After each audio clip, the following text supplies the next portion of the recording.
ঘরে কোনো সবজি ছিল না আর রোজা রেখে বাজারে যেতে একদম ইচ্ছে করছে না। সত্যি বলতে রোজা আসছে পর্যন্ত আমার বাজারমুখী হতেই মন চাইছে না। তো ভাবছি এখন কি রান্না করব, বাজারে না গেলে তো ঘরে কোনো সবজিও নেই। তা মনে পড়েছে যে ফ্রিজে তো ফ্রোজেন বাঁধাকপির আছে, তাহলে সেটাই ভাজি করে ফেলি।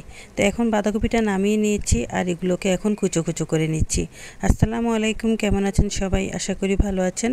আলহামদুলিল্লাহ, আমিও ভালো আছি। রোজার মাসে একদমই অল্প করে রান্না করি, তারপর কেন যেন থেকেই যায়, খাওয়া হয় না। প্রত্যেকটা তরকারি রান্না করলে পরের দিন দেখি সেই তরকারিটা রয়ে গেছে, আর তখন পরের দিন রান্না করতে ইচ্ছে করে না। আপনাদের কি এরকম হয়? আমার কিন্তু অতি সময় এরকম হচ্ছে। আর বিশেষ করে যখন রান্না করি তখন মনে হয় যেন অনেক কিছু খেতে পারবো, কিন্তু যখন সন্ধ্যার পর হয়ে যায়, ইফতারির পরে আর কিছু খেতে পারি না, ভালোই লাগে না। তো যাই হোক, কথা বলতে বলতে বাঁধাকপিটা কাটা হয়ে গেছে। আমি তো একদম ঠান্ডার জন্য কাটতেই পারছি না, তো অনেক কষ্ট করে কেটেছি। আর এখন কিছুটা লাউয়ের খোসা আর আলু কুচু কুচু করে কেটে দিয়েছি আর সেগুলোই মিলিয়ে দিচ্ছি। সত্যি বলতে ফ্রোজেন কোনো সবজি আপনি রান্না করতে গেলে সেখানে আনফ্রোজেন কোনো সবজি দিতেই হবে, না হলে কিন্তু কোনো ফ্রোজেন সবজি একদম মজা হবে না। তো এখানে আমি যেগুলো মিলিয়ে দিয়েছি, আপনারা চাইলে সিম দিতে পারেন, বেগুন দিতে পারেন, আরও অনেক কিছু আছে। তো যাই হোক, এখানে আমি একটা লাউ তরকারিও রান্না করছি আজকে। তো লাউটা আসলে অনেকটাই বড় ছিল, কিন্তু অর্ধেকটা অনেক পচে গেছে। মানে লাউটা যখন আমি কিনে নিয়ে এসেছি তখনই এটা খারাপ ছিল, আমি বুঝতে পারিনি। তো যাই হোক, অর্ধেকটা ফেলে যেতটুকু পেয়েছি অতটুকুই এখন রান্না করে নিচ্ছি কুচো চিংড়ি মাছ দিয়ে, আর সাথে একটু টমেটো দিয়ে দিয়েছি।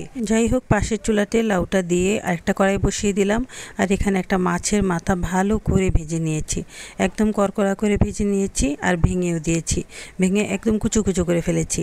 আর এখন সামান্য করে একটু তেল দিয়ে দিলাম, আর দিয়ে দিলাম একটু পেঁয়াজ আর কাঁচামরিচ। তেলটা একদমই অল্প করে খরচ করি, কারণ এখন তেলের দাম অনেক বেশি, তাই অল্প অল্প করেই খরচ করতে হচ্ছে। তো যাই হোক, এটা আমাদের স্বাস্থ্যের জন্যও ভালো। তো এখন দিয়ে দিলাম একটু রসুন, আর তারপর দিয়ে দিলাম হলুদ, মরিচ, লবণ, জিরে, ধনিয়া সব কিছু দিয়ে দিয়েছি, আর একটু লাল মরিচের গুঁড়োও দিয়ে দিলাম। তারপর মশলাটা ভালো করে কষিয়ে তারপর আমি সেই ফ্রোজেন বাঁধাকপিটা দিয়ে দিচ্ছি, আর সেখানে লাউয়ের খোসা আর আলুটাও ছিল। তো যাই হোক, এভাবে আমি ভাজিটা করে নিচ্ছি। এই ভাজিটা যে এত মজা হয় কি বলবো, আসলে ঝাল ঝাল করে ভাজি করলে অনেক ভালো লাগে খেতে।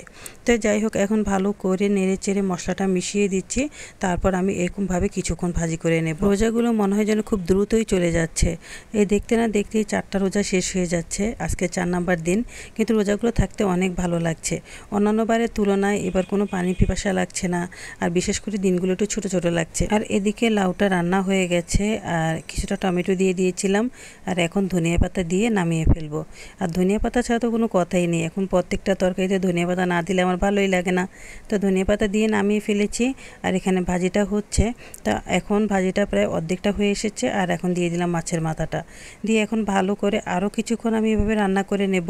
তো এইভাবে ফ্রোজেন বাঁধাকপি রান্না করলে হয়তোবা আপনি চিংড়ি মাছ দিয়েও করতে পারেন, অথবা মাছ দিয়ে করতে পারেন, অথবা মাছের মাথা দিয়ে করতে পারেন, তাহলে খেতে অনেক ভালো লাগে।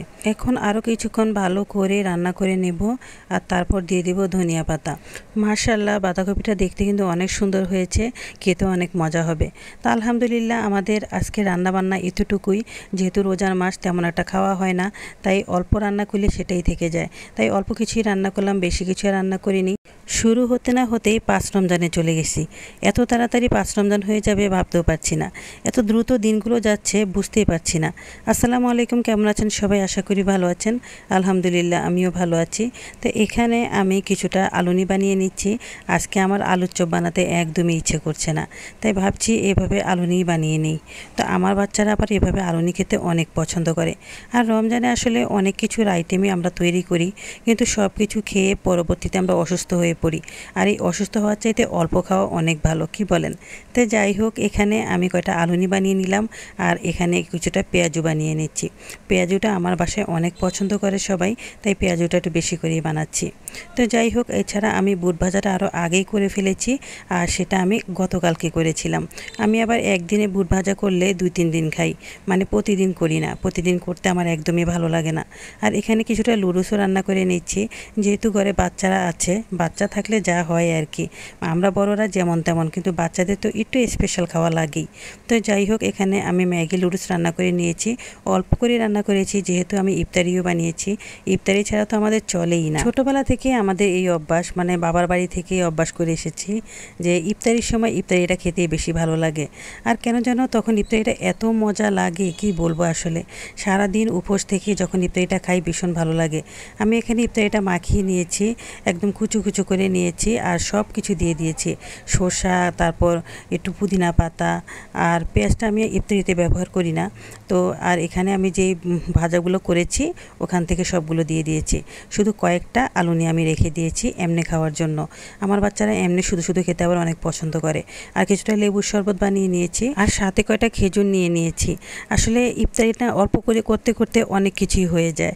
তো যাই হোক, এই যে ইফতারি মাখাটা হয়ে গেছে, মাশাল্লাহ মাশাল্লাহ অনেক সুন্দর হয়েছে, কালারটা অনেক ভালো হয়েছে দেখতে। তো যাই হোক, এভাবে খেতে কিন্তু আমার বাচ্চারাও অনেক পছন্দ করে। এই বছরের একটা মাসে আমরা একই খাবার, মানে একটা বলের ভিতরে সবাই মিলে খাই। আর এই দেখেন আলুর চপগুলো কত সুন্দর হয়েছে। আলহামদুলিল্লাহ আলহামদুলিল্লাহ, আল্লাহ তাআলা আমাদের অনেক কিছুই ইফতারিতে রেডি করে দিয়েছেন, মানে একটু একটু করে অনেক কিছুই খেতে পারছি, এর জন্য অনেক অনেক শুকর আদায় করি। তো যাই হোক, এখানে আমি লুডুসটা আলাদা করে রেখে দিয়েছি, কারণ এটা আমরা এখন খাবো না, আমরা ইফতারির পর নামাজ পড়ে তারপর সবাইকে দেব। তাই আমি এটা আলাদা করে এক সাইড করে রেখে দিয়েছি। তা আজকের ইফতারটা আমাদের এতটুকুই। আজকে পঞ্চম দিন, পঞ্চম রোজা কার কেমন কেটেছে অবশ্যই কমেন্ট করে জানাবেন। আমার তো ভালোই কেটেছে আলহামদুলিল্লাহ। ভালো থাকবেন, আল্লাহ হাফেজ।